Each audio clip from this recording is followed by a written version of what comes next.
ever had to go to a party and it was some special occasion that they asked you to bring a dessert for, but you had no idea what to make? Well, I have the perfect thing for you. It's a Ferrero Rocher stuffed chocolate cupcake. It's simple, and it's only 4 simple steps. First, you have to gather the materials and ingredients. To make Ferrero Rocher stuffed chocolate cupcakes, you will need a cup of all-purpose flour, 1/4 cup of cocoa powder, 3/4 cup of sugar, 1/4 teaspoon of baking soda, baking powder, and salt, 2 ounces of bittersweet chocolate, and I already pre-mixed this and pre-measured everything. But this is exactly 1/2 cup of buttermilk and a teaspoon of vanilla extract, 1 egg, stick of unsalted butter, Ferrero Rochers, and if you don't know what this is, it's like a candy that has chocolate and nuts on it, and it's really good.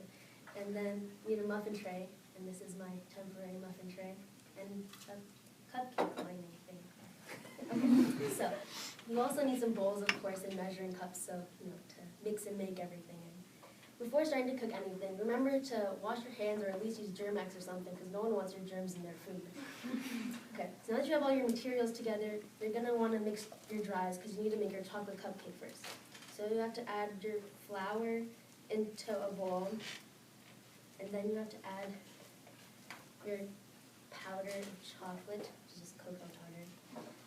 Oh, and I learned today in my world history online class that came from the Mayans.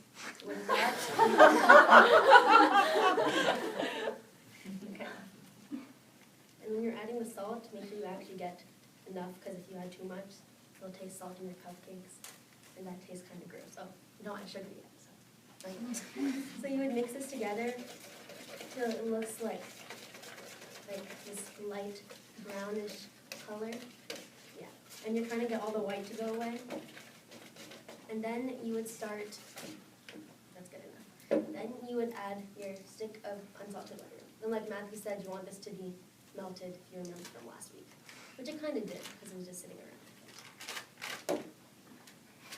Okay, you're going to mix this together, so it's like, oh, this actually looks kind of okay. If it would come off this, I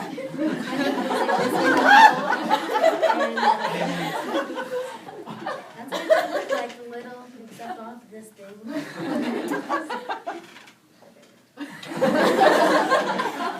Then, once that gets soft enough, you can add your sugar, all of it, and when you mix it in, it should kind of look like grainy sand, and this will go faster. It's kind of an electric mixer, but it kind of broke the other day, so I'm just going to be using this.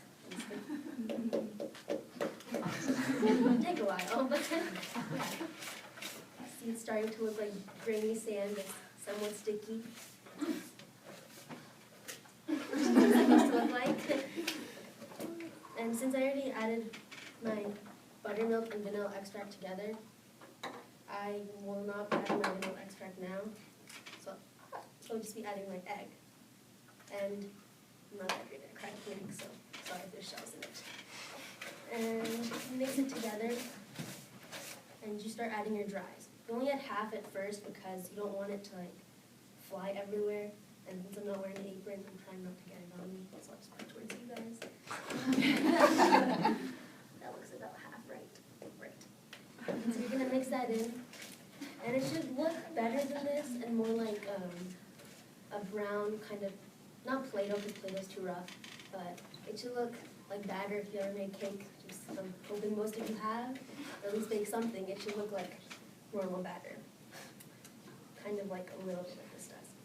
Then you start adding your buttermilk. Your buttermilk pretty much holds everything together, so you don't have to worry about it flying everywhere. And my butter's not exactly coming through the mix, so it's weird. And then you add the rest of this.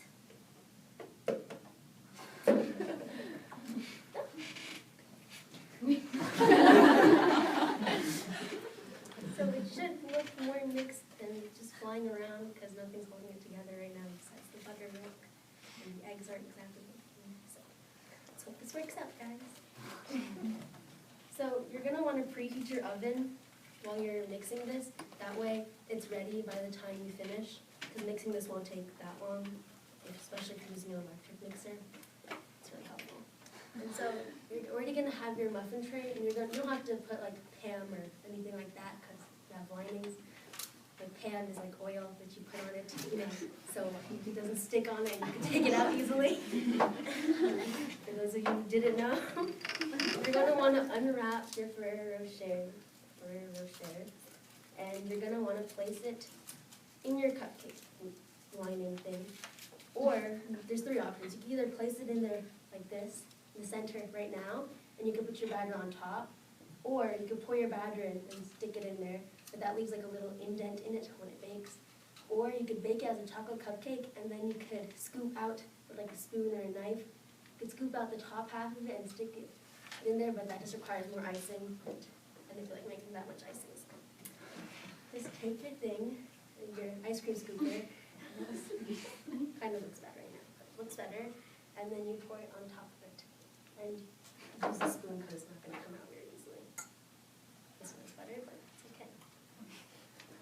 So once you got it there, just let it bake. It actually tastes really good, but it doesn't look like it right now. It's okay. And you would place it in your oven, and you might want to wipe the edges if you're serving it like this, because it doesn't look very appetizing if it's burnt. But that is how you do it. And of course, you would want to add this in there before you pour it in to your cup. You want to add it to your mixture now. You would want to add the thing, and just, it's a good thing I remembered before I started. The other ones, if I had more, would add this in there. Only 2 ounces, guys, otherwise it would taste weird. You would mix it in there. Now it tastes really good. That adds flavor to it.